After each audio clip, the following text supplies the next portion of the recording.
یہ 1 سال پہلے کی بات ہے جو کہتے تھے یہ 5 سال بھی ہمارے ہیں اور اگلے 5 سال بھی ہمارے ہیں، اس سے اگلے 5 سال بھی ہمارے ہیں، اور آج گلی گلی رسوا ہو رہے ہیں۔ یہ اس چیز کی علامت ہے کہ دین کے راستے میں رکاوٹ بننے والے بڑے سے بڑے نام نہاد لیڈر پاش ہو جائیں گے، اور رسول اللہ کا دین کل بھی سر بلند تھا، آج بھی سر بلند ہے، قیامت تک سر بلند رہے گا۔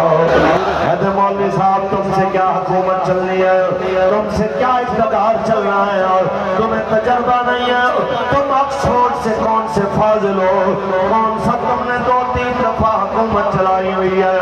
میں کہنا چاہتا ہوں آکسفورڈ کے فاضل سے تمام قسم کی قوتوں کے مراکز کی طرف سے امداد وہاں پہنچا کے بھی ملک اس کے ہاتھ میں دے کے دیکھا گیا، ملک نہیں چل سکا۔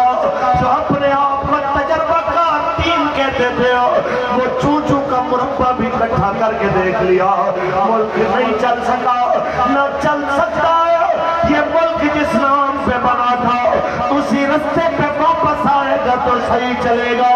وہ رستہ کون تھا کہ پاکستان کا مطلب کیا؟ اللہ کی ضرب لگائیے، پاکستان کا مطلب کیا؟ دستور ریاست کیا ہوگا؟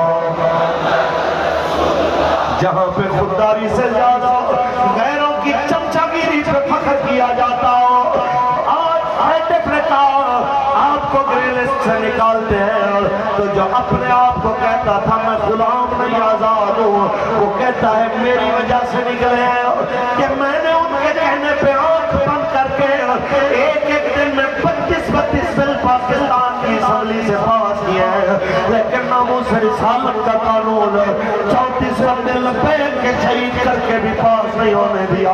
آج وہ کہتا ہے یہ میرا کریڈٹ ہے، غلاموں کا نیا ٹولہ کہتا ہے یہ میرا کریڈٹ ہے کہ کفر ہم سے راضی ہو گیا، ہم گرے سے وائٹ لسٹ میں آ گئے۔ میں کیا کہوں ایسے گرے ہوئے لوگوں کو اقبال کہتے ہیں، دی ہاتھ سے دے کر اگر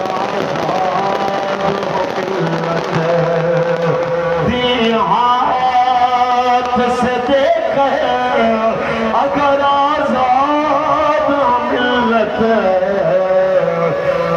ایسی تجارت میں مسلمان کا خسارہ۔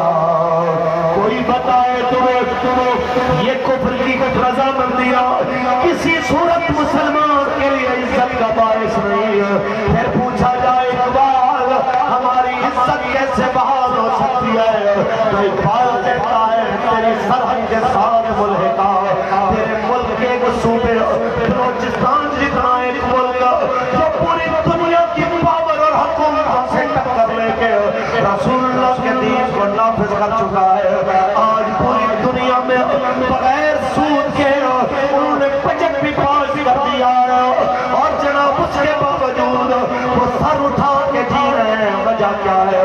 اقبال کہتے ہیں غیرت ہے بڑی چیز جہاں تگ و دو میں، غیرت ہے بڑی چیز جہاں تگ و دو میں،